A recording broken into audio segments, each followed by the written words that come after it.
Assalamualaikum warahmatullahi wabarakatuh. Kembali lagi kawan di Legenda Catur Dunia. Masih dari Champions Tour seri pamungkas, seri final di Toronto, Kanada, di mana para pemain berkumpul di satu tempat. Tidak seperti seri-seri sebelumnya bermain online kawan, tapi mereka di Toronto bermain menggunakan papan. Artinya over the board permainan mereka kawan. Dan sedikit saya jelaskan mengenai format turnamen ini. Beberapa waktu yang lalu saya sempat menyebutkan bahwa turnamen ini hanya menggunakan sistem round robin kawan, tapi turnamen ini juga menggunakan sistem knockout. Jadi format round robinnya hanya digunakan untuk mengeliminasi pemain. Ada dua pemain yang tereliminasi, yaitu posisi ke-7 dan posisi ke-8 kawan.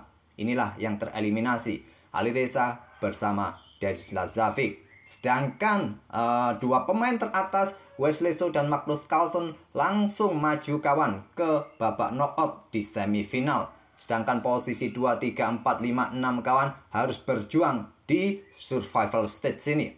Berikut inilah kawan hasil lengkapnya untuk match day keempat. Selain memainkan babak ke-7 kawan di round robin ini, memainkan babak terakhirnya sehingga posisi Wesley So Magnus Carlsen menempati posisi teratas dan diikuti Fabi dan di backup Satrop, Maxim Lagrave, Hikaru Nakamura bermain di survival stage kawan. Sedangkan Alireza Firoza dan Denis Lazovic langsung gugur, tidak bisa melanjutkan ke babak knockoutnya. Untuk hasil di survival stage di sini, Fabiano Caruana ini berhadapan dengan Nordi backup Satrop kawan. Fabiano Caruana menang lewat Armageddon dan nanti dia akan bergabung dengan Magnus Carlsen ataupun Wesley So kawan di semifinal. Tapi Nordi backup Satrop punya kesempatan turun ke bracket bawah kawan. Dia berhadapan dengan Nakamura. Setelah sebelumnya Nakamura ini berhadapan dengan Maxim Lagrave. Hikaru Nakamura mengalahkan Maxim lewat permainan Armageddon. Tapi saat berjumpa dengan Nordi backup Satrop ini kawan, Hikaru Nakamura keok lagi oleh Nordi backup Satrop lewat permainan Armageddon juga kawan. Untuk game pertama yang akan kita ulas, saya ulas terlebih dahulu permainan Magnus Carlsen. Nanti kita akan coba cari salah satu game di babak survival stage ini, apakah ada yang bagus kawan, karena kebanyakan permainan diakhiri dengan permainan Armageddon. Tapi terlebih dahulu kita akan lihat permainan Magnus Carlsen versus Alireza Firoza di round robin stage kawan, babak terakhir babak ke-7 dalam permainan Armageddon. Pada game pertama, Magnus ini kalah kawan, kemudian membalas pada game kedua dan harus ditentukan lewat permainan Armageddon di sini. Magnus Carlsen menawarkan sekitar 9 menit 42 detik kalau tidak salah, sedangkan Alireza menawarkan 9 menit persis. Dan Alireza menang kawan penawaran dan dia pilih buah hitam. Pion D4 Magnus, pion D5 Alireza, pion C4 Queen's Gambit ditolak dengan permainan Slav Defense. Pion E3 kuda F6 kuda C3. Pilihan utama hitam adalah merubah permainan ke bentuk semi Slav. Pilihan utamanya. Tapi memilih keluarkan gajah ke F5. Alireza tidak ingin mempunyai masalah permainan gajah terang yang sulit keluar saat memainkan pion E6 ini. Jadi keluarkan terlebih dahulu ke F5. Kuda F3 ataupun juga pertukaran pion ini yang paling banyak kawan diambil oleh putih di posisi ini, atau bahkan menteri keluar kawan. Untuk tekan pion yang di sini, tekan pion yang di sini kawan. Memilih dengan pion F3, rencananya untuk mempercepat serangan di sisi kanan. Pion H5 mencegah pergerakan pion G4 atau pion E6, dua pilihan yang paling banyak diambil kawan. Memilih cukup ke petak H6 saja. Nah, di sini ada pion G4, gajah mundur ke H7, ada tantangan gajah D3, diterima Alireza, diambil balik oleh menteri. Baru sekarang pion E6, melanjutkan pengembangan kuda G ke E2 Magnus. Alireza juga begitu, kuda B ke D7, dan Magnus membuka petak pusat, membuka lajur C-nya kawan. Gajah siap dikembangkan, mungkin opsi rokade panjang, raja bergeser, benteng bisa mengisi lajur C nanti ke depannya. Diambil balik menggunakan pion C, membuka lajur C yang terkuat menggunakan kuda menurut Stockfish, tapi memilih menggunakan pion C. Gajah D2, pion A6 kawan, perkuat petak B5-nya jelas di sini. Ada pion H4 meluncurkan serangan sisi kanan Magnus Carlsen. pion B5. Coba lihat siapa yang lebih cepat untuk membongkar sisi kanan sisi kiri masing-masing kawan. Tentu serangan di sisi kiri yang dipersiapkan Alireza untuk antisipasi kemungkinan putih rokade panjang. Tapi Carlsen tidak rokade panjang, rajanya cuma maju ke F2. Bentengnya sudah terkoneksi, siap digeser juga ke sisi kanan dua benteng ini kawan. Gajah D6 di sini, ada pion E4. Tantangan ditolak, kuda ke H5. Sekarang giliran pion E4 dobrak petak pusat, baru diterima pion D pukul pion E4. Ambil balik oleh kuda, ancam gajah. Gajah mundur kembali ke E7. Persiapan untuk baku hantam di sini mungkin kawan. Nah, sekarang pion A4 untuk memisahkan struktur pion hitam ini kawan, bentengnya bisa aktif. Ditahan dengan langkah kuda ke E5 ancam menteri. Stockfish menyarankan terima saja sebetulnya kawan di sini. Tapi memilih serang menteri terlebih dahulu. Kuda E5 jelas bukan kuda cuma-cuma karena menteri tidak ada yang menjaga. Dia posisi kena pin. Menteri bergeser ke B3, kuda C4 serang gajah.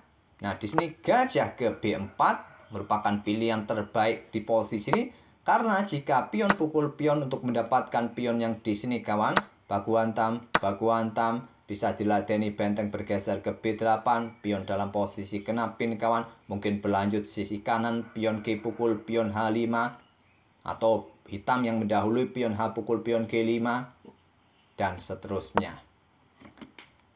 Langkah terbaik pilihan Magnus menantang pertukaran dan pilihan terbaik diterima saja tapi memilih dengan pion F5 ancam kuda berharap diambil menggunakan end pasen nanti bisa diambil balik oleh kuda bisa aktif kembali mendapatkan posisi yang bagus kawan. Baku hantam di sini diambil balik oleh gajah, mungkin berlanjut pion pukul pion di sini kawan, ambil balik agar kuda tetap mendapatkan dukungan, mungkin baku hantam, raja bergeser, silakan kalian lanjutkan. Gajah pukul gajah didahului oleh Carlsen, ambil balik oleh menteri, sekarang kuda ke C5, di sini ada rokade lanjut Alireza, kemudian pion A pukul pion B5, pion A pukul pion B5, benteng pukul benteng terlebih dahulu setelah diambil balik, baru ambil pion di sini kawan. Ancam kuda, berlanjut kuda lari ke D6. Ancam menteri. Menteri mundur lagi ke B3 untuk mencoba pressure pion yang di sini bersama kuda. Ada benteng E8, benteng G1, persiapan baku hantam membuka permainan lajur G kawan. Raja langsung bergeser ke H7, kemudian diikuti kuda D2. Ada opsi juga untuk tutup laju pion. Bermain dengan pion F4 kawan, tidak memberikan kesempatan pion didorong maju. Kalau didorong maju di sini kawan, ada tempat nanti bagi kuda hitam. Oleh karena itu, salah satu opsi juga dari Magnus Carlsen, kuda ke D3. Hentikan laju pion di sini kawan. Apakah juga menantang pertukaran kuda nanti salah satu kuda ini? Saya rasa tak perlu untuk ditukarkan kawan karena kuda ini posisinya juga kurang bagus. Coba lihat dia tidak bisa bergerak kawan. Oleh karena itu Alireza buka ruang bagi kudanya untuk mundur. Tapi langkah kesalahan menurut Stockfish korban pion untuk memberikan tempat bagi kuda ke sini. Tapi memilih langkah dengan pion G6 langkah yang logis juga, berikan ruang bagi kuda kawan. Nah, di sini menteri ke petak B6 menurut Stockfish yang terkuat. Tapi Carlsen memilih menantang pertukaran kuda. Ya, dengan senang hati Alireza menerima kawan. Kemudian berlanjut baku hantam pion H pukul pion G5, pion H ambil balik pion G5. Sekarang kuda F7. Kita sudah berada di langkah ke-30. Kontrol waktu Magnus Carlsen masih banyak, 9 menit 36 detik kawan. Di sini Alireza tersisa hanya 1 menit 41 detik. Oh ya, kemarin di kolom komentar ada yang bertanya soal kontrol waktu kawan di permainan Armageddon. Kalau dalam permainan normalnya kan 15 menit, incrementnya 3 detik. Di Armageddon biasanya tidak ada kawan. Kalau habis ya habis waktu. Tapi mungkin sebagian kawan-kawan nonton live streamingnya, kok kontrol waktu tidak habis-habis, sepertinya ada tambahan increment. Setelah admin cek juga di format time controlnya tidak ada penjelasan kawan. Admin kemarin juga sempat melihat juga permainannya Hikaru Nakamura, Abdus Satorov dalam permainan Armageddon kontrol waktunya tidak habis-habis. Ya mungkin kawan, mungkin ada tambahannya. admin kurang tahu. Mungkin sebagian kawan-kawan tahu ada berapa incrementnya di situ. Kalian tulis kolom komentar. Oke, lanjut ke permainannya kawan. Menteri E3 lanjut Magnus. Kuda caplok pion G5. Kenapa Magnus tadi melepaskan pion kawan? Kenapa tidak di backup dengan kuda? Nanti bisa disusul dengan pion dorong maju, raja bergerak, kuda aktif lagi. Karena masalahnya Menteri Hitam D6. Coba lihat double attack di sini. Kalian akan kehilangan pion di sini. Kalau kalian pertahankan pion di sini, maka kuda jatuh. Oleh karena itu, Carlsen memilih melepaskan pion G-nya agar lajur G juga bisa terbuka. Kuda caplok pion G5. Dan di sini yang terkuat pion D5 kawan, tapi memilih menteri ke petak E5. Awas, ada ancaman benteng H1, bisa ancaman skakmat kawan. Kuda F7 langkah yang bagus, ancam menteri juga pertahankan petak H8-nya, benteng H1 skak. Raja G8, menteri B5, awasi benteng agar menteri tidak meninggalkan benteng dan juga tetap menjaga posisi pion di lajur B-nya agar tidak kena serang oleh benteng. Nah, di sini raja bergerak naik ke G7, menteri C6, tekan pion yang di sini diikuti benteng bersama kuda kawan. Di sini ada pion G5 usir kuda terlebih dahulu. Kuda D3, ada benteng D8 serang pion. Menteri mundur ke C3 jaga pion dan persiapan discover. Blokade dengan menteri F6 kawan. Nah, di sini kuda C5 melepaskan pionnya. Hati-hati, jangan sampai diambil dengan benteng ataupun menteri karena kuda juga siap melakukan garbuan nanti pada petak D4. Oleh karena itu, raja bergerak ke G6. Benteng D1 perkuat posisi pionnya sekarang. Pion E5 diadu. Pion pukul pion ancam menteri kawan dan juga tantangan pertukaran benteng. Menteri mundur ke petak H8 untuk pertahankan posisi benteng. Kalau tadi langsung ambil di sini kawan ya diladeni, ambil balik ya benteng jatuh, kalah kawan hitam. Oleh karena itu pertahankan diri, mundur ke petak H8, pertukaran benteng. Di sini menteri ke H2 pilihan Alireza Firoza. Gampang ambil benteng dengan kuda, dia ingin menyerang raja. Walaupun begitu di langkah ke-41 ini kawan permainan dirasa masih cukup seimbang. Setelah menteri H2 skak, raja ke E3, diikuti kuda ambil benteng D8, raja ke D4. Ingin maju terus mengawal pion bebasnya di sini kawan. Dari ancaman menteri di sini juga. Kemudian pion dorong maju, pion F pukul pion G4. Di sini kawan langsung baku hantam merupakan pilihan terkuat. Memilih skak terlebih dahulu. Setelah raja bergeser, baru pion pukul pion. Dan dengan kawalan menteri kawan, pion ini bisa promosi. Tapi Magnus juga ingin segera promosi. Menteri ke E2, jaga pion dari belakang yang terkuat. Tapi memilih menteri ke petak F5 skak. Raja maju kawan punya alasan lebih cepat untuk mengawal pion yang di sini. Pion ini masih cukup kuat dengan dukungan kuda di sini kawan. Menteri F3 menantang pertukaran, diladeni ambil balik. Kuda D3 jaga pion tidak bisa promosi.